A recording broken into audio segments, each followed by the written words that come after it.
छान अशा लांबुडक्या मिरच्या घेऊन आली बाजारातनं। या मिरच्या खूप छान टेस्टी असतात। त्यांना अशा तोडून घेते मधून।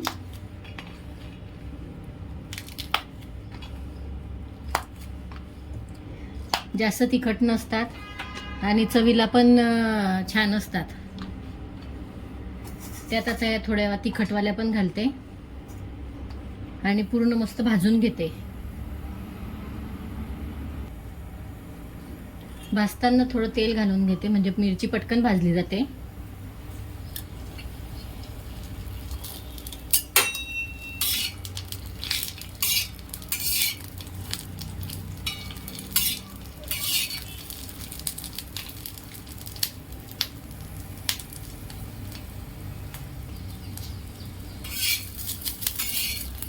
आमच्या खानदेशमध्ये अशा छान मिरच्या येतात आणि त्याची चव पण अप्रतिम असते आणि त्याचा ठेचा खायला एकदम चविष्ट लागतो। या मिरच्यांचा ठेचा तुम्ही खाऊन बघा।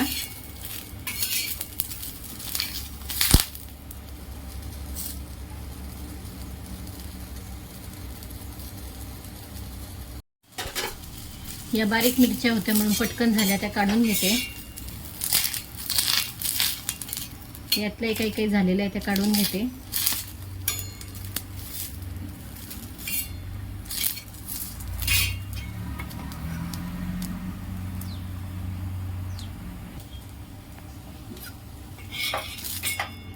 सर्व काढून घेतले। आता थोडे दाणे ते पण भाजून घेते।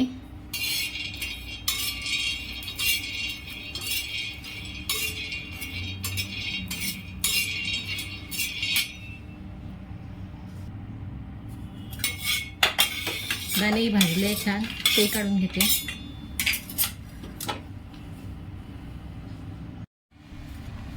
भाजलेल्या मिरच्या आणि दाणे खलबत्त्यामध्ये घालून घेते। त्यानंतर कोथिंबीर, 8 ते 10 लसणाच्या पाकळ्या आणि थोडे मीठ घालून छान कांडून घेते। खलबत्त्यात काढलेल्या ठेच्याची टेस्ट एकदम वेगळीच असते।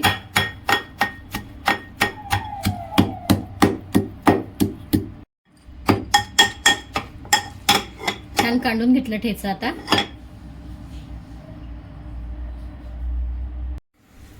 पॅन घेतलं, त्यात घेतलं तेल। तेल गरम झाल्यावरती घातला जिरे आणि एक मोठा कांदा कट करून घेतला होता, तोही घातला। तो छान परतून घेऊ आता।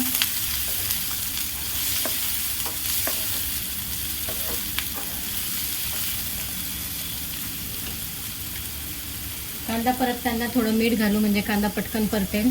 आपण थोडं ठेच्यात कुटताना पण घातलेलं आहे म्हणून मीठ कांद्यात थोडं कमीच घालायचं।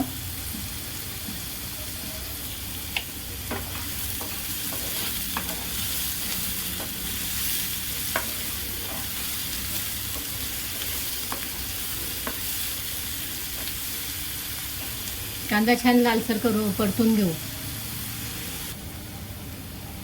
कांदा छान लाल झालाय तर त्यात घालू टमाटर।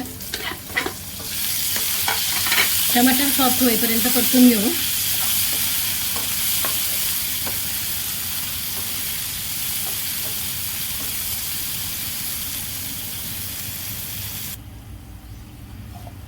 टमाटर सॉफ्ट झालंय, आता त्यात ठेचा घालून परतून घेऊ छान।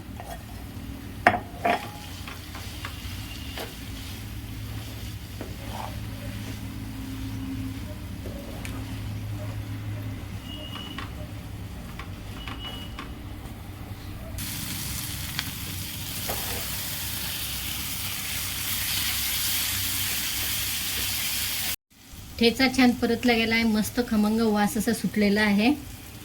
आता गॅस बंद करून देऊ। अशा प्रकारे खानदेशी ठेचा तयार झालेला आहे।